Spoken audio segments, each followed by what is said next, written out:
मंच पर उपस्थित और जिनके बुलाने पर हम और आप सब यहाँ पर मौजूद हैं, बंगाल की सबसे बड़ी नेता, यहाँ की मुख्यमंत्री आदरणीय ममता जी, मंच पर उपस्थित सभी दलों के हमारे सभी वरिष्ठ नेता, यहाँ पर उपस्थित बड़ी संख्या में आदरणीय बुजुर्ग, माताएं, बहनें, नौजवान साथी, पत्रकार साथियों, मैं सबसे पहले आदरणीय ममता दीदी जी को धन्यवाद और बधाई दूंगा कि इस ऐतिहासिक कार्यक्रम को करने का फैसला किया। मैं देख रहा हूं यहां से लेकर के आखिरी जगह तक, जहां तक नजर जा रही है, लोगों के सर ही सर दिखाई दे रहे हैं, कुछ और दूसरी चीज नजर नहीं आ रही है। जहां मंच पे इतने लोग बैठे हों जिन्होंने लगातार वो बात कही हैं, लगातार वो बातें बताई हैं कि आज हमारे और आपके अधिकारों को खतरा है। मैं बंगाल की धरती को नमन करता हूं। वैसे तो बंगाल मुझे आने का कई बार मौका मिला है,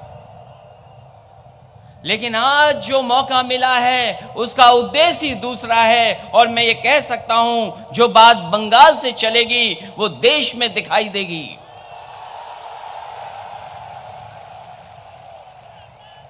ये तो अच्छा हुआ, आदरणीय दीदी जी का मैं धन्यवाद दूंगा कि 12 तारीख को सपा, बसपा और हमारे सहयोगी दलों का गठबंधन हो गया।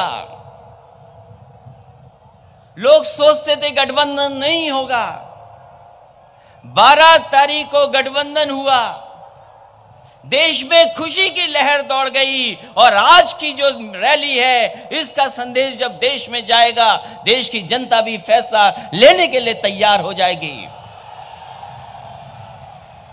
अभी अभी साल नया आया है, हमने आपने न जाने कितनों को बधाई दी होगी नए साल की। अभी जब तारीख बदली, नया साल आया, हमने आपने सबने खुशी मनाई, एक दूसरे को बधाई दी। सोचो कभी ये बदलाव आया और देश में नया प्रधानमंत्री आ जाए तो कितनी खुशी होगी हमें और आपको मिलकर के। वो लोग कहते हैं कि इतने लोग हैं इनके पास, इतने मुख्यमंत्री, प्रधानमंत्री के दावेदार हैं। कभी कभी हमें चिढ़ाने के लिए ये भी कहते हैं इनके पास दूल्हे बहुत हैं, कौन बनेगा। हम तो कहते हैं अगर हमारे पास दूल्हे ज्यादा हैं, जो जनता तय करेगी वही बनेगा, और पहले भी बना है, फिर एक बार नया प्रधानमंत्री बनेगा। हम पे तो इतने हैं, हम आपसे पूछते हैं जो फेल हो गए, जिन्होंने देश को निराश कर दिया, जिन्होंने जनता को धोखा दिया, जिन्होंने छल किया, जिन्होंने साजिश की, षड्यंत्र किया, समाज में नफरत फैलाई, उसके अलावा अगर कोई दूसरा नाम भारतीय जनता पार्टी पर हो तो वो बता दें कि आप पर दूसरा नाम कौन सा है। इस नाम ने निराश कर दिया है देश को। और फिर ये तो अभी कम दलों का गठबंधन है, अभी तो ज्यादा दलों का गठबंधन नहीं है। हमने तो आपसे सीखा है, आपने गठबंधन करके सरकार बनाई, तो हम लोगों ने भी ये देश की खूबसूरती को एक मंच पे ला करके एक खूबसूरत गुलदस्ता बनाने का काम किया है। अभी तो हम पे बहुत गुंजाइश है।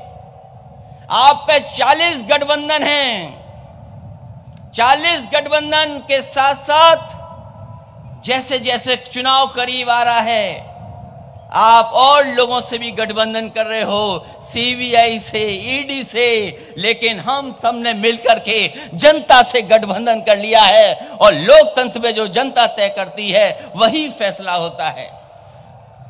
इसलिए मैं आप सबसे आज के दिन, ऐतिहासिक दिन, आपसे अपील करने आया हूं कि उत्तर प्रदेश और पूरे देश ने मन बनाया है। अभी हमसे पहले तमिलनाडु के नेता बोल रहे थे, सोचो तमिलनाडु में खाता नहीं खुलेगा बीजेपी का, और सपा, बसपा, आरएलडी और हमारे सहयोगी दल मिल गए। उस दिन से भाजपा में बैठक हो रही है, बैठक के बाद बैठक हो रही, और वो सोच रहे हैं कि आखिरकार उत्तर प्रदेश में एक सीट कैसे जीती जाए। अभी बंगाल, बिहार, झारखंड, अगर तमिलनाडु 0 कर सकता है बीजेपी को, तो हमारी आपकी जिम्मेदारी भी है भारतीय जनता पार्टी का खाता नहीं खुले। और फिर हर बात पे निराश किया। जो बोलते थे कि सबका साथ, सबका विकास होगा, उन्होंने समाज में जहर घोलने का काम किया। मैं अपने नौजवानों से कहना चाहता हूं, हम लोगों ने बहुत काम किया, लेकिन बीजेपी के लोग काम पर वोट नहीं मांगते। वो न जाने क्या साजिश करेंगे, षड्यंत्र करेंगे, आपके साथी को तोड़ लेंगे और उससे जाकर के संदेश देने का काम करेंगे। इसलिए मेरी अपील है आपसे कि इनकी साजिश में न फंस कर करके देश को बचाने का काम करना और अपनी पार्टी को मजबूत कर करके एक एक सांसद जिता करके भेजने का काम करना। मैं एक बार फिर आदरणीय ममता जी को बधाई दूंगा, तमाम नेताओं को बधाई दूंगा कि देश को बचाने के लिए, लोकतंत्र को बचाने के लिए और जो संवैधानिक संस्थाएं उनको बचाने के लिए जो काम किया है उसके लिए मैं बधाई देता हूं। और इस ऐतिहासिक कार्यक्रम जिसमें लाखों लाख लोग दिखाई दे रहे हैं, शायद आखिरी वाले को हम दिखाई भी नहीं दे रहे होंगे, लेकिन उसके बावजूद भी उसका जोश और उत्साह कम नहीं हो रहा है और इस कार्यक्रम को सफल बनाने का काम किया। मैं बधाई देता हूं, मैं धन्यवाद देता हूं।